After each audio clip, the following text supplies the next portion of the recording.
17 years ago, 60 Minutes first examined the so-called French paradox, which suggested that the French, despite a high-fat diet and high consumption of wine, had a remarkably low incidence of heart disease compared with Americans. Most researchers agreed that there was something in the wine that offered protection.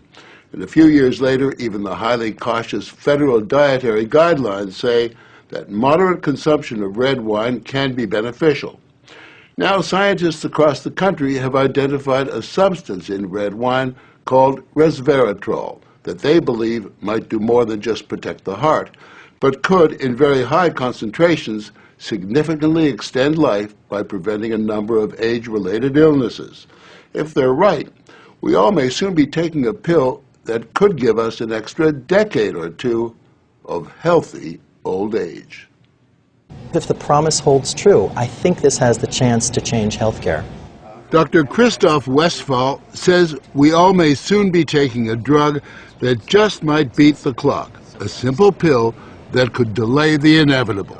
Our goal is to prevent and forestall many of the diseases that strike us as we reach 50, 60, and 70, all with one pill. What you're suggesting is that it's some kind of rejuvenation drug that turns a 70-year-old into a 35-year-old. That might be pretty hard to do, but I think if we're on a train heading one direction, we can slow down that train. I think we can slow down these genes that control the aging process.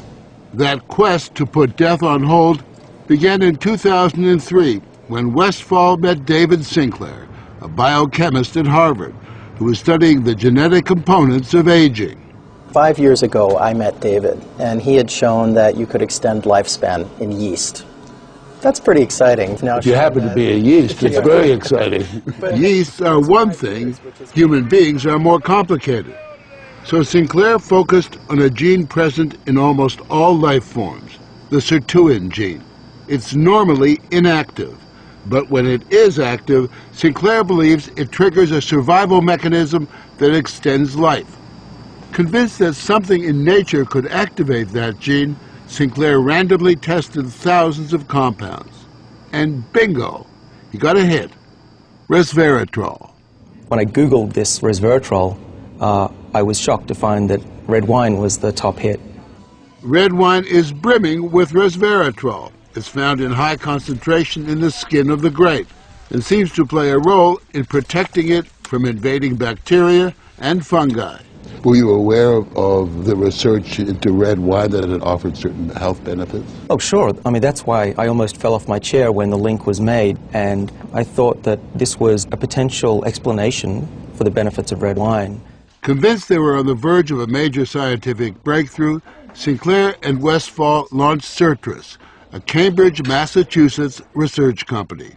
They, along with a handful of other cutting-edge biotech companies, are developing resveratrol-based drugs that they believe zero in on the longevity gene. The important news here is not that we found something in red wine. The important thing is that we passed a milestone where we can now make drugs based on this knowledge and potentially slow down aging itself. Everyone from plastic surgeons to your friendly snake oil salesman have been promising a ticket to eternal youth for some time. So the prospect of a prescription pill based on red wine that could trigger a longevity gene sounds too good to be true. And yet, scientists have actually known for years of one surefire way of doing that. Stay hungry. We have a pill that can mimic many of the effects of calorie restriction or exercise. So one could be very healthy and obese at the same time. Our goal is healthy individuals, ideally via lifestyle, and if that doesn't work, we believe that we'll have a pill that can mimic that. A pill that in effect diets for you. A pill that turns on the survival gene. And what we're trying to do with our drugs here is to put the body in a defensive state, to ring the alarm bells and get the body to defend itself, instead of dieting to set the alarm off, pop a pill. The pill is a highly concentrated form of resveratrol, a virtual vineyard of healthy living. How much red wine would you have to drink to get the kind of resveratrol that you're using? The sad news is that you'd need to drink about 1,000 bottles a day of red wine, which I don't recommend. The pill itself may not extend lifespan, but could prevent the diseases of aging. Alzheimer's, diabetes, heart disease, even cancer. What we're talking about is activating the body's natural genetic defenses against diseases, and that's very powerful if we can harness that. Resveratrol has been tested on mice, and the results have been encouraging. In this test video provided by Sertris, both of the mice have been fed a high-fat diet for 12 weeks. But when placed on a treadmill, the mouse on the right ran twice as far. He was taking high concentrations of resveratrol. You have fat mice and you have fat mice with resveratrol, and the ones that are on resveratrol, they can run twice as far and they live longer, about 20% longer. Other studies showed that among mice fed a high-fat diet, those given resveratrol didn't gain as much weight as those not given the drug. Sinclair believes that resveratrol actually changes the physiology of the mice. The proof, he says, is in the post-mortem. Their organs looked pristine, youthful, fat-free, and their physiology was just like they were dieting, but they were fat. Convinced they were on the right path, they fast-tracked the drug into human trials on people with untreated diabetes, and the results were impressive. It significantly lowered glucose and insulin levels without the patients changing their diet or taking any other drugs. Originally, our hope was that you'd be able to prevent diseases of aging. What we ended up seeing is actually you could therapeutically intervene in patients who have diseases of aging, and that was unexpected.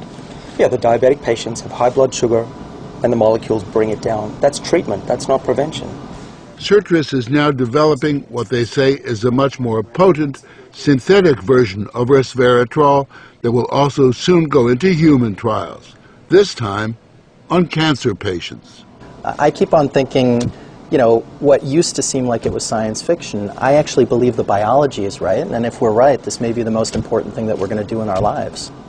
Possibly, but it is important to remember that 9 out of 10 drugs that look good in mice ultimately fail in human trials.